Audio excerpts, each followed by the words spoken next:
In the Obama Chronicle segment tonight, the senator's ability to deal with life and death overseas. The private security company Stratfor, a nonpartisan group, has published a four-part series on Obama and McCain's worldview. We have some of it posted on BillO'Reilly.com, and it's all on Stratfor.com. Joining us now from Austin, Texas, Dr. George Friedman, the boss at Stratfor. You know, I'm enjoying reading your analysis of the foreign affairs component in the election.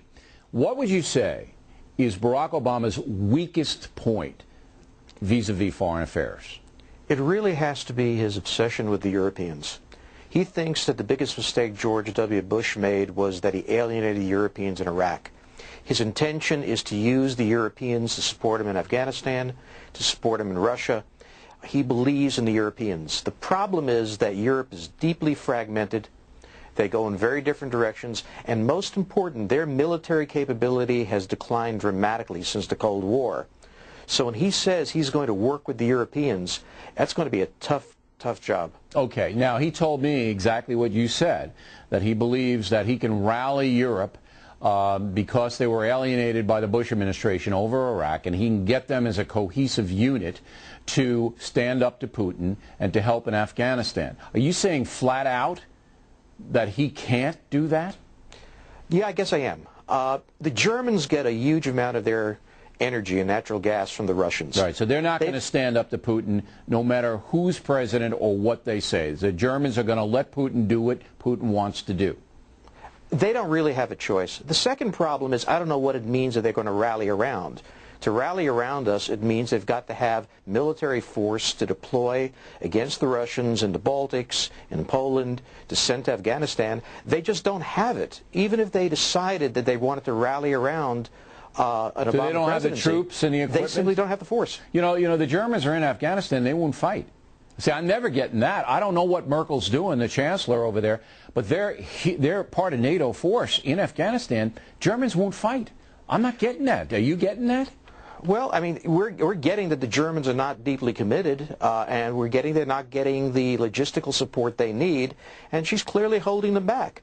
And the idea that she's going to send more force is, I think, completely unrealistic. Why? Why would she be holding them back? Doesn't she understand that the Taliban and Al-Qaeda are going to come at Germany, too? Her view of the situation is she's got more important things to worry about right now than Taliban and Al-Qaeda. She's got the Russians to worry about. And she's got an election to worry about.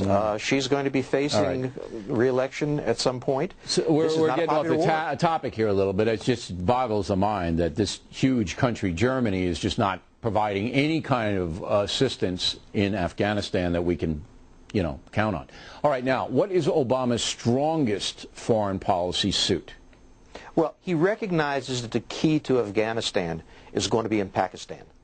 And I think that's an important point, which is that so long as Pakistan is a sanctuary for Taliban forces, line supply coming through Pakistan to Afghanistan, so long as that goes on, we're not going to have a settlement in Afghanistan. The problem with that position, I have to point that out, is I'm not sure what force he thinks he has available to take on Taliban in Pakistan. That's 180 million people. It's the same thing, though. He told me that he's going to convince the Pakistani government through a series of carrots and stick, the stick being, if you don't go after them, we're not going to give you the money that the Bush administration has been providing. Obama said that flat out to me, that he's going to convince the new Pakistani government to wage a war against these Islamic fanatics up in the mountains. Now, you think he's got a chance to do that? Well, nobody's been able to do that for the past 8 years, effectively, but he's also got to go beyond the mountains because the Taliban is down south, different area of the country, and in some cases, the Taliban is stronger than the Pakistani army. What he is really saying, what Obama is saying, is it's what has to happen, but if he pushes hard enough, he's going to trigger a civil war in Pakistan that will further destabilize the situation.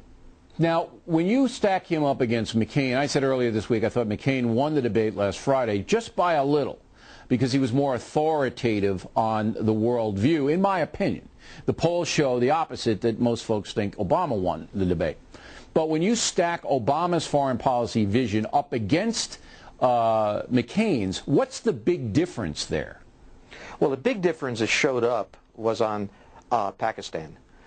The real question that ultimately is going to be decisive is defense budget. Both of these men have said that they are going to undertake some massive guarantees to Georgia, to Ukraine, Afghanistan, and so on. We don't have the force available. Neither really address the question of defense spending, but one gets the sense that Obama does not even have that on his agenda. McCain does understand what's going to be necessary. So I have to argue that the big 800-pound gorilla in this whole debate that wasn't addressed is, you've all guaranteed a lot of things. Which one of you is prepared to raise the defense budget? I think that's going to be McCain. All right. Doctor, thanks very much. We appreciate your expertise.